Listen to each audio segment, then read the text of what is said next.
할렐루야! 오늘은 세종을, 내일은 대한민국과 온 땅에 전도와 선교의 사명을 감당하는 세종순복음 드림교회입니다. 하나님의 사랑과 은혜가 치유와 응답이 있는 성령 충만한 교회입니다.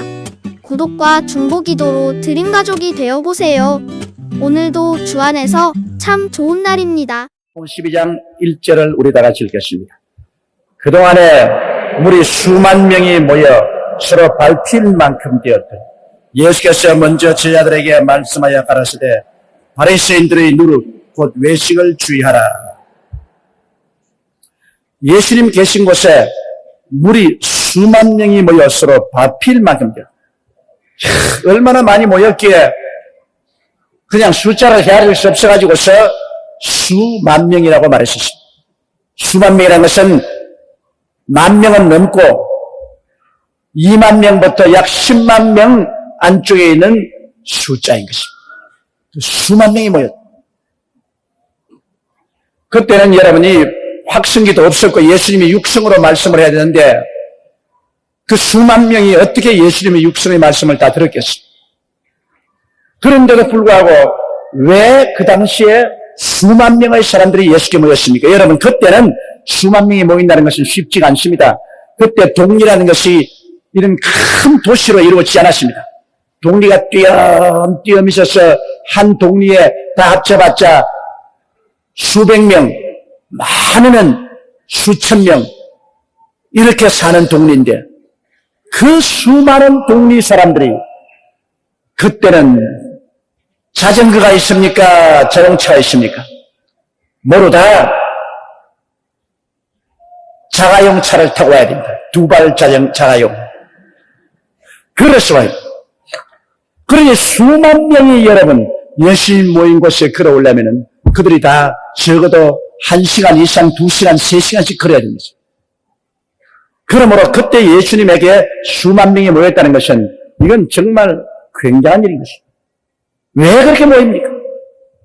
여러분, 예수 그리스도의 계신 곳마다 사람들이 그렇게 모이는데 예수님께서 그냥 종교를 전파한다고 그렇게 모이겠습니까? 종교의식을 집행한다고 그렇게 모이겠습니까? 그렇지 않으면 빵을 나눠준다고 해서 그렇게 많이 모이겠습니까? 빵을 나눠준다고 해도 수만 명은 모이지 않습니다. 모든 사람들은 그 가슴 속에 하나님을 뵙고자 하는 갈급한 심정을 가지고 있는 것입니다. 왜냐하면 인간은 하나님의 형상과 모양대로 지음받았기 때문에 자가 누구든지 아무리 무신론자라도 그의 가슴 깊은 속에 하나님을 만나고 싶은 간절한 요구를 가지고 있습니다. 이것이 이 말한 것처럼 하나님이여 내가 하나님을 만나기 전에는 결코 마음에 안식이 없었다고 그렇게 말했습니다. 결국 모든 사람들이 시인하든 부인하든 사람들은 다 하나님을 마음속에 갈급히 찾고 있습니다. 그것은 그들의 형상과 모양이 하나님으로 되어 있기 때문인 것입니다. 사람들이 간절히 찾는 것을 보면 여러분 신이 있는 것이 사실이고 그 많은 가짜 신이 있는가라면 그 중에 진짜 신이 있는 것이 당연한 것입니다. 그런데 우리 야훼 하나님이 우리 주 예수 그리스도를 통해서 우리에게 찾아오셔서 참된 신이 누구인 것을 보여주시게 된 것입니다. 우리에게 그 아들을 보내주사 십자가에 못 박여 몸을 찢고 피를 흘려 죄를 사하시고 우리를 구원하기를 원하시는 그 신은 참된 신인 것입니다. 그 하나님이 참된 하나님이요 우리의 창조주가 되시는 것입니다. 이러므로 모든 사람들이 하나님을 만나보기 위해서 예수 그리스도 계신 곳에 인산인해로 모였습니다. 오늘 오후 2시에 여러분 왜 이렇게 많이 모였습니까? 여러분 조용기가 여러분께 빵 하나씩 나눠준다고 하면 빵 얻어먹으러 이렇게 오겠습니까? 안 와요. 옷 한 불씩 준다 해도 이렇게 많이 오지 않습니다. 그럼 왜 여러분 차비 써가면서 또 설교 다 하고는 돈 내라고 연보통까지 돌리는데 그런데도 불구하고 왜 이렇게 많이 찾아옵니까? 그것은 여러분이 하나님을 더 깊이 만나고 싶어 그렇게 하는 것입니다. 우리 사람들은 하나님 없이는 못 살아요. 하나님을 만나야 돼요. 하나님과 함께 살아야 인간은 참으로 비로소 안심이 되고 삶의 의미와 가치와 방향을 얻게 되기 때문인 것입니다. 그래서 예수님 당시에도 그 많은 사람이 수만 명이 모여서 서로 예수님 보려고 하니까 발피를 치게 됐어요. 그때 예수님께서 제자들에게 말씀하기를 바리새인들의 누룩 곧 외식을 주의하라. 이 말은 무슨 말씀이냐? 진짜 하나님을 보여주지 아니하고 가짜 거짓 종교를 가르치는 바리새인들을 조심하라. 그게 예수님이 그 경고한 것입니다. 많은 종교가 여러 가지 의식과 예식을 통해서 사람들을 속입니다. 바리새 교인도 그와 같습니다. 바리새 교인은 실제로는 일주일에 2번 금식하고 11조는 채소까지 다 내고 그리고 율법을 엄하게 지키면서 살려고 하는 종파들입니다. 그럼에도 불구하고 그들은 그런 안식일을 힘껏 지키고 11조는 힘껏 내고 율법은 깊이 지키려고 하는 듯 하면서도 실제로는 완전히 외식을 하는 것입니다. 속에는 사람 보는 앞에서는 그렇게 하는데 속으로는 탐욕이 가득하고 시기, 분노, 질투가 가득하고 그리고 하나님이 미워하는 일을 하는 사람들입니다. 겉과 속이 다르다 그 말인 것입니다. 바리새 교인들이 겉과 속이 다르니까 그들의 그 외식을 주의하라. 우리 하나님을 믿는 사람은 겉과 속이 달라서는 안 됩니다. 우리가 예수를 구주로 모시고 하나님을 아버지로 섬겼으면 그 진실한 믿음 그대로를 또 바깥에서 살아야만 되는 것입니다. 오늘 가짜 예수 믿는 사람이 많죠. 진실로 예수를 구주로 모시지 않고 아버지 하나님을 섬기지 않은 사람들이 기독교란 종교만 가지고서 그래서 가짜로 사는 사람 많습니다. 가짜로. 속에 진실한 신앙을 가지시면 바깥에도 진실한 열매를 맺는 것입니다. 속이 가짜면 바깥에도 가짜 열매가 나타나는 것입니다. 사람은 속일 수가 없는 것입니다. 그러므로 여기에 주님께서는 당신은 참으로 살아계신 하나님을 사람들에게 보여줍니다. 살아계신 하나님의 그 용서와 그 은혜와 그 치료와 그 축복과 그 사랑을 보여준다. 바리새 교인은 말만 하나님 하나님하고 실제로는 사람들의 짐을 들어주지 아니하고 사람들에게 은혜를 주지 아니하고 사람들을 치료하지 아니하고 살려주지 않은 가짜 종교입니다. 그러므로 가짜를 조심하라. 그 말인 것입니다. 그 다음 2절요. 감추인 것이 드러나지 않을 것이 없고 숨은 것이 알려지지 않을 것이 없나니. 하나님 앞에서 아무리 감추어봤자 어떻게 감추겠습니까? 그리고 하나님 앞에 아무리 숨어봤자 어떻게 숨겠습니까? 여기에 말한 것은 감추인 것이 드러나지 않을 것이 없고 아무리 감추어놔도 하나님의 심판한 그날에는 다 드러난다 그 말인 것입니다. 아무리 사람이 감추어도 심판날에 다 드러나고 숨은 것이 알려지지 않을 것이 없다. 아무리 숨겨놓아도 하나님은 다 알고 계신다. 그러니 하나님 앞에 우리가 무엇을 감출 수 있겠습니까? 우리 녹음기 보십시오. 우리 말을 다 녹음해 놓잖아요. 이 녹화하는 건 우리 모습을 다 녹화해 놓잖아요. 제가 가끔 가다가 옛날에 서대문 시대에 제가 설교하던 테이프를 들어보는데 도무지 믿어지지가 않아요. 그렇게 속사포같이 쏘아지키는 것 내가 내 설교를 들어도 알아들을 수가 없어요. 너무나 빨리 말을 하기 때문에. 야, 진짜로 그때 이렇게 설교했던가. 그러나 그때 말한 것이 감출 수 없고 숨길 수 없이 녹음이 딱 되어서 딱 나와있어요. 그럼 사람도 여러분 우리의 말을 녹음하고 우리의 행동을 카메라에 담아서 녹화하는데 하나님은 그 녹음과 녹화를 어디서 하느냐? 우리 영혼에다 녹음과 녹화를 해놓습니다. 그러니 우리 영혼이 딱 우리의 일생에 살은 것이 다 기억 속에 녹음되고 녹화되기 때문에 하나님에 가서 자기 입으로 다 말합니다. 솔솔솔솔 자기 입으로 자기의 한 일을 다 그대로 고백하는 것입니다. 그러므로 하나님 앞에서 감추거나 숨길 수 있다고 생각하는 것은 참으로 어리석습니다.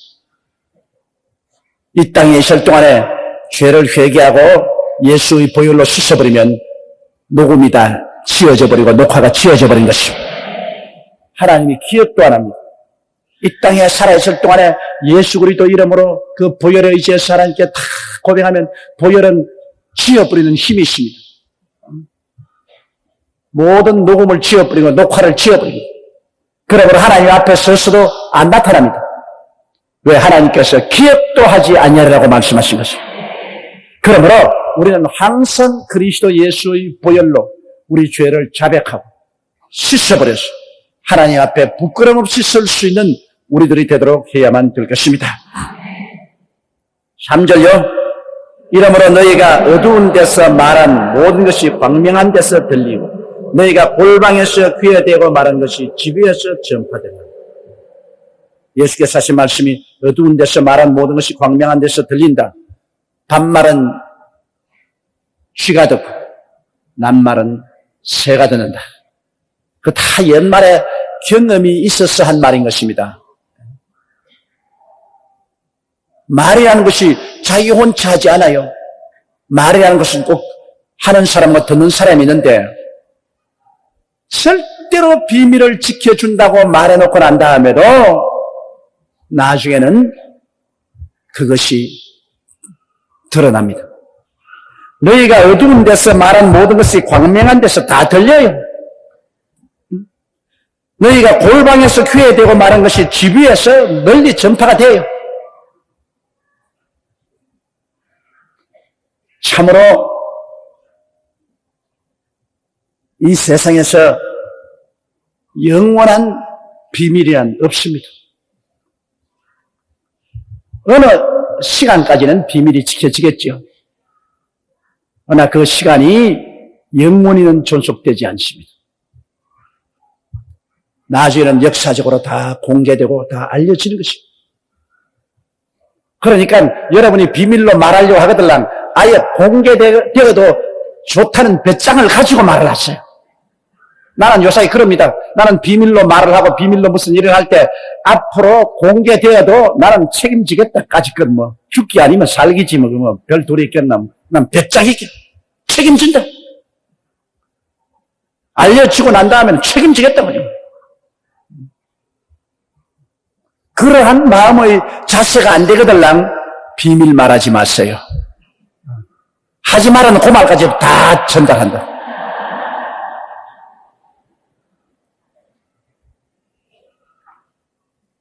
감추인 것이 드러나지 않을 것이 없고 숨은 것이 알려지지 않을 것이 없나니 이러므로 너희가 어두운 데서 말한 모든 것이 광명한 데서 들리고 너희가 골방에서 귀에 대고 말한 것이 집 위에서 전파되리라.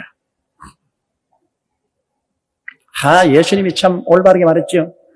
요사이 아무리 골방에서 말을 해도 수빠이들이 골방에서 말하고 난 다음에는 집 위에서 전파합니다. 안테나 걸어놓고 뚜뚜뚜뚜뚜뚜뚜뚜뚜뚜 4절요. 내가 내 친구 너희에게 말하니 몸을 죽이고 그 후에는 능히 더 못하는 자들을 두려워하지 말라. 예수님께서 자기의 제자들을 보시고 내 친구라 그러시고 종은 주인의 모든 하는 일을 모릅니다. 종은 시키는 일만 하지 주인이 마음속에 품고 있는 건 모르죠. 친구는 주인이 친구에게는 다 말을 하죠. 다 말을 해요. 그러므로 예수님께서는 당신이 섭리하시는 모든 역사를 우리들에게 다 이야기해 주시기 때문에 종이 아니라 우리를 친구로 부르는 것입니다. 그러므로 예수님께서 내 친구 너희에게 말하니 몸을 죽이고 그 후에는 능히 더 못한 자들 두려워하지 마. 몸이야 핍박을 받아서 순교를 당할 수 있죠. 눈에 보이는 육체는 손댈 수 있어도 눈에 보이지 않은 영혼은 손 못 대는 그런 세상 사람들을 두려워하지 말라는 것입니다. 우리의 세상의 삶은 육신의 장막집에 거하기 때문에 언제 육신의 장막집이 무너질지 몰라요. 병들어서 무너질 수도 있고 사고를 당해서 무너질 수도 있고 그리고 또 순교를 당할 수도 있고 육신의 장막집은 언제 무너질지 모릅니다. 또 나이 많이 늙어서 무너질 수도 있습니다.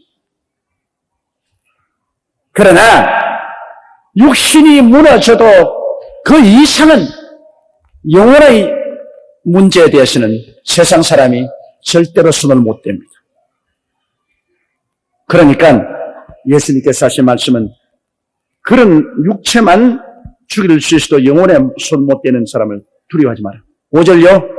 마땅히 두려워할 자를 내가 너희에게 보이리니 곧 죽인 후에 또한 지옥에 던져넣는 권세 있는 그를 두려워하라. 내가 참으로 너희에게 이르노니 그를 두려워하라. 내가 어느 분에게 참으로 경건하게 살라 저녁 식사를 같이 하면서 그렇게 말하니까 그가 하는 말이 목사님 나는 하나님이 하나도 두렵지가 않아요. 그러면 예수를 잘 믿는 사람입니다. 그리고 우리 교회 장로가 아니고 다른 교회 장로입니다. 그런데도 그는 하나님이 두렵지 않다고 그렇게 말을 했어요. 그는 하나님 믿어도 자기는 하나님은 하나도 두렵지 않다. 자기가 죄를 안 짓는 것은 사람에게 들킬까 싶어 겁이 나서 안 짓지 하나님께 들킬까 싶어 겁은 하나도 안 난다 그랬습니다. 그래서 내가 당신은 참으로 중대한 실책을 범하고 있다. 하나님을 두려워하지 아니하면 참된 신앙이 아니다. 우리가 하나님이 좋은 하나님이시요 우리에게 복을 주시기를 원하시는 하나님인 것을 우리가 알고 있지만은 거기 하나 더 보태어서 하나님은 의미하시고 절대 주권을 가지신 하나님, 절대 정의로우시고 선하시고 거룩하신 하나님이기 때문에 우리 스스로가 너무나 모질한 것이 많으므로 황송한 마음을 가지고 믿어야 된다. 하나님 사랑의 하나님이고 좋은 하나님이고 우리에게 축복을 베풀어 주시지만은 행실 없이 놀아서는 안 된다. 하나님은 너무나 거룩하시고 이로우시고 위대하시기 때문에 늘 하나님 앞에 옷깃 설레이며 황송한 마음으로 살아야 된다. 하나님은 황송한 마음, 하나님을 공경하고 다시 말하면 두려워하는 마음을 가지고 살아야 된다. 그 말인 것입니다. 황송해야 됩니다. 그러므로 우리가 하나님을 믿을 때 하나님의 그 권위를 인정하고 두려워하면서입니다. 감사하고 찬미하고 하나님을 기뻐하면서도 또한 그 마음속 깊숙이 하나님을 두려워하고 황공한 마음을 가지고 하나님께 언어 심사 행동을 해야지 행실 없는 자식처럼 그냥 막말을 하고 달라드는 그것은 절대로 하나님이 죄 없다고 하지 않습니다. 십계명 중에도 주님께서 하나님의 이름을 망령되이 부르지 말라.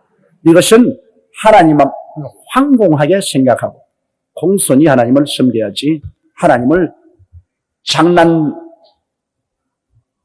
대상으로 그런 언어 심사 행동을 하지 말라.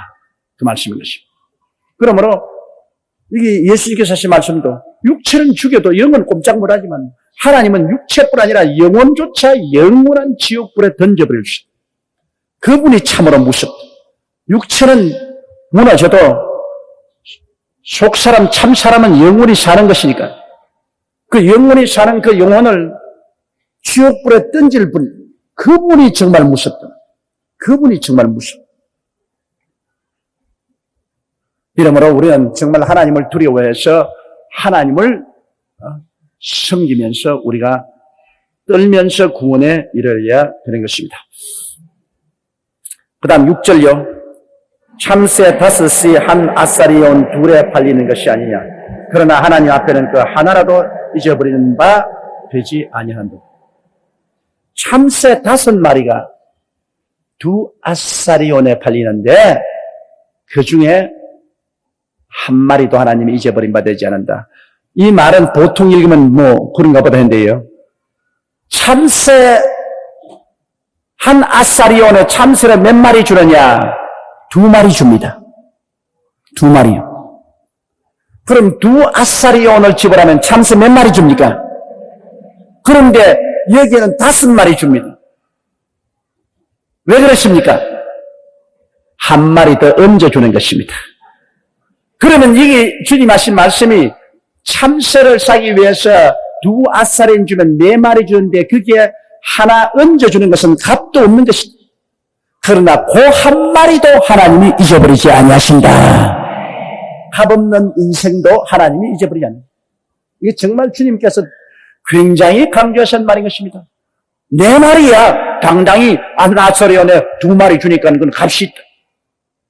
그 2아사렌 도시가 4마리 받. 그런데 1마리 덤으로 더 줘서 5마리 주는데 그 마지막 1마리는 값도 쳐지지 않은 것이다. 그러나 그 1마리도 하나님께서는 잊어버리지 아니하시고 다 보고 계신다. 참새 5이 한 아사리온 2에 팔리는 것이 아니냐. 그러나 하나님 앞에는 그 하나라도 잊어버리시는 바 되지 아니한도다. 그러니 7절 보십시오. 너희에게는 오히려 머리털까지도 다 세신 바 되었나니 두려워하지 말라. 너희는 많은 참새보다 귀하니. 참새 값도 없이 덤으로 주는 그 1마리도 하나님이 잊어버리지 않고 다 보고 계십니다. 그런데 너희 생명이란 어떤 것이냐? 너희에 대해서는 덤으로 주는 참새 1마리도 하나님이 헤아릴 뿐 아니라 너희는 너희 머리털 수도 헤아리고 계신다. 요사이 참으로 새로 개발된 기가 컴퓨터 1초 동안에 10억 단어 이상을 계산해내는 기가 컴퓨터 그거를 갖다 놓아도 이 세상 50인구의 머리털 수는 다 헤아릴 수 없습니다. 왜 그러냐? 하루에도 몇 그루가 나고 몇 그루가 빠지는지 알 수가 없습니다. 그런데 하나님은 그것까지 다 계산하고 계신다. 어제 내 머리수하고 오늘 내 머리털 수가 틀립니다, 여러분. 어제 머리수 오늘 아침 세수하고 머리 빗다가 머리 몇 가득이 날아가 버린. 그럼 하나님 계산해 보고 딱 계산해서 수정을 하는 것입니다. 뭐 조영기 목사 머리야 계산하기 쉽지요. 뭐 나도 계산할 수 있는데 나도 계산할 수 있어. 여기까지만 있었으면 얼마나 좋겠나. 아주 그거를 보면 내가 탄식스러워요. 여기까지만 있으면 한 10년은 젊어 보일 건데.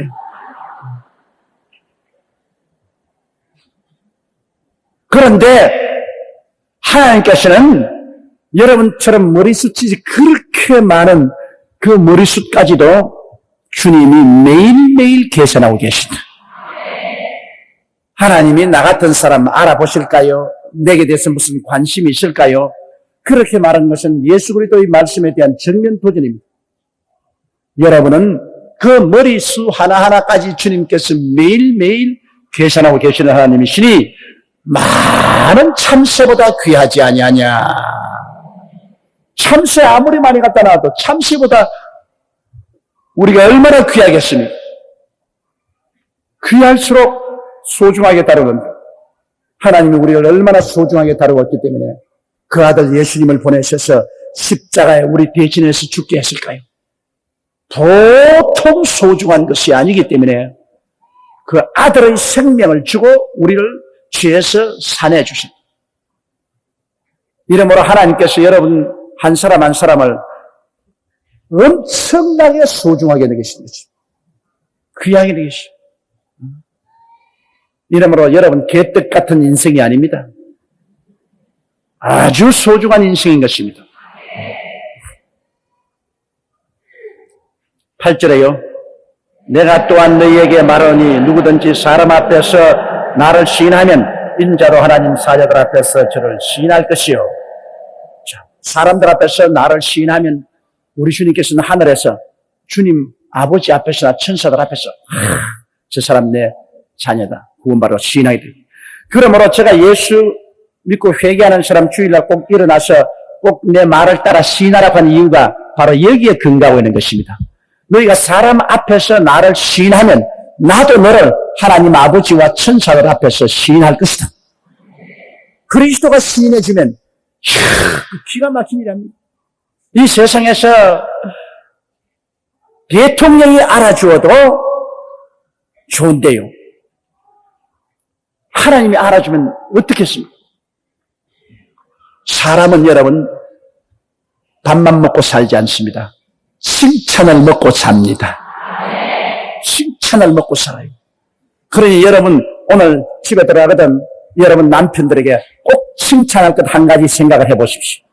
내가 또 조 목사가 하라 하더라고 하면 귀 다 세버리니까 그 말은 하지 말고, 야, 오늘 여보 내가 교회 가서 기도하면서 잠잠히 생각해 보니까 갑자기 당신 이 점이 너무너무 좋다고. 참 좋은 집 발견이 되어서 내가 너무너무 고맙다 하면 교회 가서 그런 생각 나? 자주 가. 성회가 열심히 교회 가서 기도하다가 자기 잘난 점 알고서 칭찬해줬는데 왜 교회 가지 말아 그러겠어. 그러나 교회 갔다 왔다고 하면서 늘 바가지나 끓고 불평 말하면 교회는 뭐로 가니? 그런 거 가르치나 교회에서? 가지 마라 교회. 그렇게 말할 거 아닙니까? 저번에 한 사람이 그냥 밤에 갑자기 내게 전화 그래가지고서 조용기 목사님! 그러다니까 교회에서 사람을 그렇게 가르치라! 그래서 내가 뭘 잘못 가르쳤습니까? 그러니까 그래 내만 오면 나를 보고 마귀라 그러고 자식들도 쳐도 내가 오면 마귀 왔다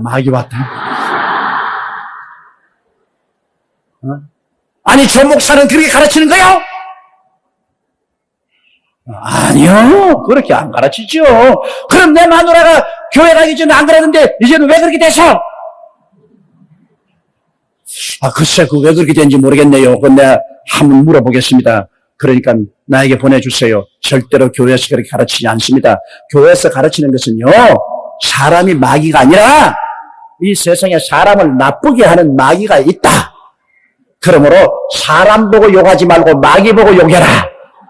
그렇게 가르친다니까. 그러면 그렇지. 마귀를 보고 욕해야지. 나를 보고 마귀라고 하면 어떻게 하냐. 그래서 내가 그 자매님을 불러가 말했습니다. 아유, 당신 어떻게 해서 나를 이렇게 곤란하게 만듭니까? 남편이 서로 마귀라도 마귀를 마귀라고 하면은 좋아할 테기 뭐요? 그러니 그렇게 하지 마시오. 아니 목사님 내가 뭐 못하겠습니까? 성경에도 예수님이 베드로를 보고서 사탄아 물러가라 그랬는데요. 그건 예수님이니까 그래도 괜찮지만 당신이 그러면 안 된다. 속으로는 요 마귀다. 그래도 겉으로 말은 하지 마라. 그럼 애들조차 마귀 왔다 그랬다면서 내가 자꾸 너 아버지 마귀다 그래놓으니까 애들이 이제 저 아버지가 오면은 마귀 왔다. 그 다음에는 건너방으로 가면 지금까지 마귀가 건너방으로 건너갔다.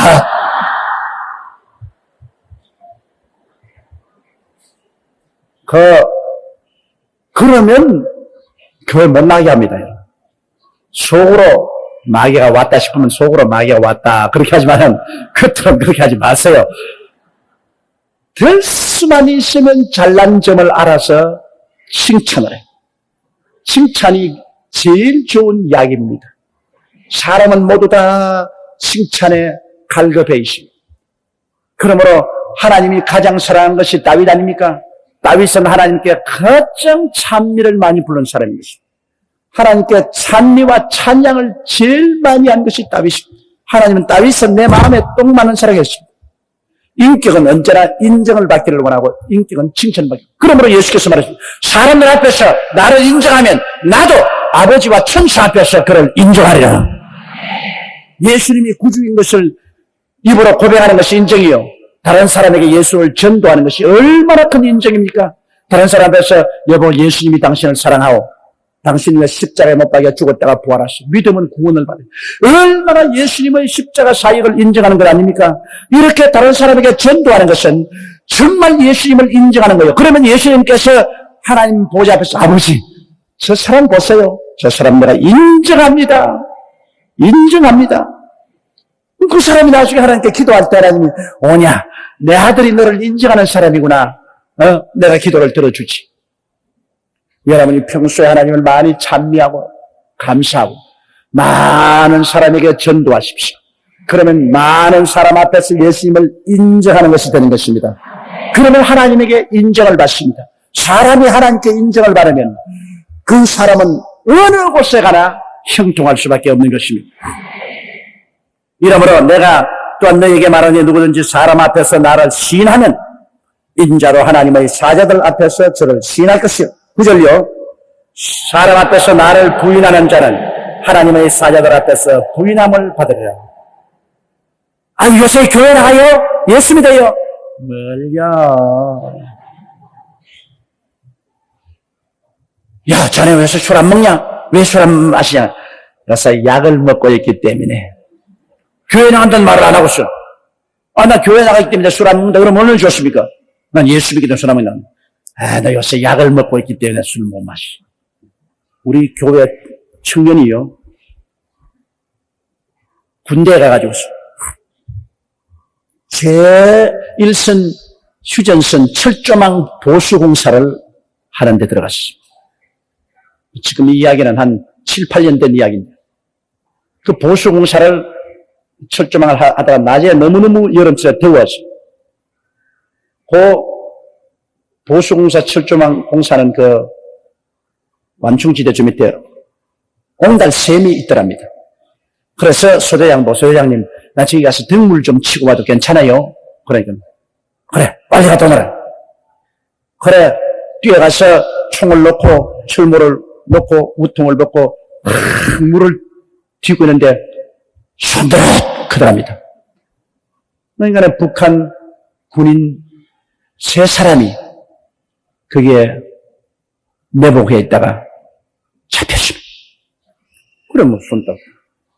자기 뭐, 철모, 총답 배 가자. 그래서, 막 그 자리에서, 주여! 예수님! 날 살리시오. 그 3사람 중에 한 사람이 한 말이, 야, 이 부르주아 녀석들아.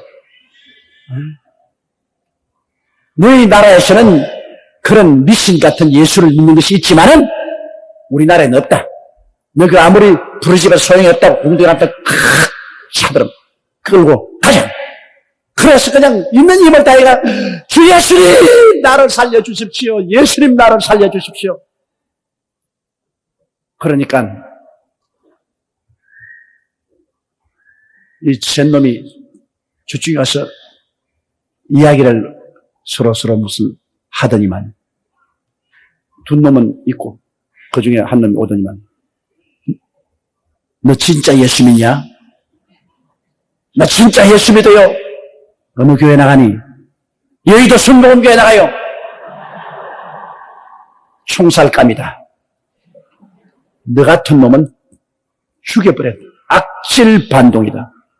그러면서 그냥 차닥 해가지고서 돌아서 너 그냥 있었으면 살려줄 것인데 너가 예수 믿는다고 했기 때문에 악질 반동은 죽여야 된다. 그러게 아마 주여! 죽어도 나는 천당 갑니다! 그러니까 곁에 오더니만 그에 대놓고 하는 말이 뭐냐면 너 진짜 백이구나. 예! 진짜로 믿습니다! 우리 3사람도 다 예수 믿는 사람이야.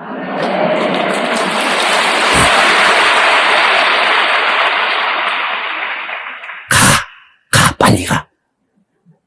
그래가 철모 들고 총 들고 그러면 날 살려라고 뛰어나왔어. 그가 제대하고 나와서 나에게 그 간증을 했습니다. 그가 진짜로 그리스도를 시인했기 때문에 살아났다고 그날은. 진짜로 시인 안 했으면 그건 북한으로 끌려가서 온데간데 없이 되고 말았을 거예요.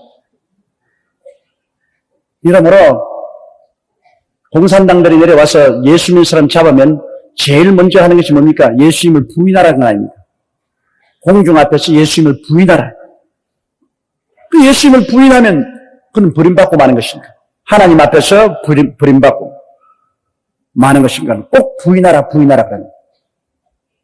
우리는 죽는 한이 있어도 예수를 부인할 수는 없는 것입니다. 그러므로 여기에 사람 앞에서 나를 부인하는 자는 하나님의 사자들 앞에서 부인함을 받으리라. 그다음 10절요. 누구든지 말로인 자를 거역하면 사심을 받으려니 성령을 모독하는 자는 사심을 받지 못하리라. 말로서 우리 주님을 거역하는 말은 예수님을 솔직히 말해서 욕하는, 예수님을 욕하고 예수님에 대해서 모욕 찍는 사를 사용해도 그건 용서를 받아주신다. 성령을 거역하면 용서를 받지 못한다.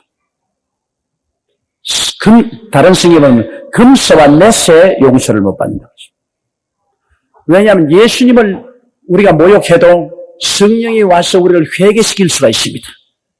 그러나 성령을 모독하면 그 다음 우리를 회개시킬 사람이 없다. 가정도 한 가지예요. 아버지하고 붙어가지고는 언제나 화해할 수가 있습니다. 아버지하고 마음이 틀렸어도 화해할 수 있는 것은 어머니가 아버지를 조종하고 있기 때문에 어머니가 자꾸만 베개머리 송사를 합니다. 애하고 왜 붙어서 그 야단입니까? 그 넓은 마음을 가져야지 애하고 왜 싸웁니까? 그러지 마세요. 애 부르세요. 불러가지고서 점잖게 타이르고 화해하세요. 부인이 그러면 저씨 무슨 소리야? 그랬다가도 나중에 자꾸 그러면 그래 알았어. 그러면서 애를 불러가 화해할 수 있죠. 어머니가 중간에 서 있는 이상은 아버지하고는 여간 붙어도 화해가 됩니다만 어머니하고 틀려버리면 끝장입니다. 자식이 엄마하고 틀려버리면 그건 끝장이에요. 아버지가 아무리 화해하려 해도 엄마가 딱 그냥 가로막아버리면 화해가 안 돼요. 꼭 그 한 가지인 것입니다. 예수님하고 틀리면은 성령이 와서 화해를 해주는 것입니다. 성령이 회개, 통해 자복해. 성령이 가마감동식에서 통해 자복을 지키는데 성령님을 욕을 해버리면 성령님을 거스리고 성령님이 화가 나면은 끝장입니다. 완전히 버림받았습니다. 이제는 그 사람을 회개시키고 화해할 힘이 없어요. 죄 중에 가장 무서운 죄가 성령을 회방하는 죄입니다. 말로서 하나님을 회방하면 예수님께서 회개시켜 주시죠. 말로서 예수님을 회방해도 성령이 회개시켜 주시는 거예요. 말로서 성령을 회방하면 이제는 누가 회개시켜 줄 사람이 없습니다. 화해를 끼쳐줄 사람이 없습니다. 이러므로 많은 사람들이 성령 운동할 때 성령님을 회방하고 난 다음 실제로 버림받은 사람이 수없이 많습니다. 수없이. 회개가 안 돼요. 성령이 떠나면은 아무리 회개하려도 회개가 안 돼요. 우리가 성령님에 대해서 굉장히 조심해야 됩니다. 성령님을 항상 인정하고 환영하고 모시드리고 의지하고 감사하지. 성령님을 회방하거나 모독하는 말은 절대로 하지 말아야 되는 것입니다. 정말 번연히 알면서 고의적으로 그렇게 하는 사람은 성령이 떠나면 그 다음에는 회개가 안 나옵니다. 기도가 안 나와요. 회개가 안 나오는 것입니다. 그 다음 11절요. 사람이 너희를 회당과 정사 잡은 이와 권세 있는 이 앞에 끌고 가거든 어떻게 무엇으로 대답하며 무엇으로 말할 것을 염려하지 말라. 계속해서요. 마땅히 할 말을 성령이 곧 그때 너희에게 가르치시리라 하시니라. 너희가 복음을 전다 하다가 잡혀가지고서 사람들이 많이 모이는 회당 앞에서나 혹은 정부의 인사들이나 권세 있는 자 앞에 끌려가서 신문당할 때 내가 어떻게 대답할고 생각하지 마라. 그때는 하나님의 성령이 같이 계셔서 머릿속에 할 말이 척척척척 떠오르게 해주겠다는 것입니다. 성령이 대답하게 해줍니다. 그건 사실입니다, 여러분. 여러분께서 인생을 살아가면서 하나님 사업을 위해서 살다가 문제가 생기면 기도하면 성령이 마음속에 척척척척척이 대답할 말을 주시는 것입니다. 저도 늘 그래요. 기도 많이 하고 성령이 충만하면 설교하러 쓰거나 성경 공부하러 쓰면 마음속에 성령이 하실 말씀을 척척척척척 성령이 자꾸 머리에 기억나게 해주시는 것입니다. 성령이 기억나게 안 해주시면 절대로 못해요. 사람들은 저보고 하는 말이 왜 말을 그렇게 잘하느냐 강단했으면은 성경 구절 한 구절 읽어놓고 난다. 말은 그냥 10분씩 20분씩 하니 언제 누가 보면 다 끝마치겠노. 그렇게 말을 하는데 성경 한 구절 읽고 난 다음에도 입만 열어놓으면 성령께서 마음속에 착착착착 이렇게 할 말을 자꾸 주시는 겁니다. 또 성령이 안 주시면 할 말 없죠. 그러나 성령께서 가르치는 이상은 진리의 말씀이 무궁무진하게 솟구쳐 오는 거죠. 여러분도 한 가지입니다. 여러분이 전도할 때 말할 줄 모른다고 하지 마십시오. 성령이여 나는 전도를 해야 되는데 무슨 말 할 줄 모르니 성령께 부탁합니다. 하고서 입을 열어 전도하기 시작하면 내가 생각지 않은 말이 머릿속에 자꾸 떠오른다고. 그렇죠? 내가 도저히 전에 생각지 않은 말들이 머릿속에 착착 떠오른다고. 그럼 그 말을 자꾸 하라고. 그 말을 하면 그 말이 상대방에게는 비수가 되어서 심장을 꿰뚫는다고요. 야, 이 사람 전도하는 말이 그냥 내 폐부를 찌른 말을 하는구나. 내가 말하는 건 어줍지 않은 말 같은데 성령은 그 사람의 말을 아시고 우리를 통해서 말이 기억나게 해줍니다. 이러므로 여러분은 성령이 함께 계심으로 참 기가 막힌 하나님의 지혜와 지식과 총명을 속에 가지고 있습니다. 이건 뭐 자기가 상상할 수 없는 그런 하나님의 지혜와 지식과 총명을 마음속에 가지고 있기 때문에 성령님을 의지하고 여러분이 살아나가면 참으로 놀라운 지혜를 얻습니다. 너희 가운데 지혜가 부족하거든 꾸짖지 아니하시고 후히 주시는 하나님께 구하라. 그래야만 주시리라. 그 하나님이 바로 성령 하나님이십니다. 꾸짖지 아니하시고 후히 주시는 성령께 구하라. 그래야만 주시리라. 지혜가 오면은 문제가 해결됩니다. 지혜는 문제를 해결하는 능력이 지혜인 것입니다. 그러므로 지식보다도 지혜가 더 중요한 것입니다. 그 지혜는 여러분이 성령께 구하면 성령이 여러분을 지혜롭게 만들어 주셔서 문제를 해결하고 성령의 삶을 살 수 있게 만들어 주시는 것입니다.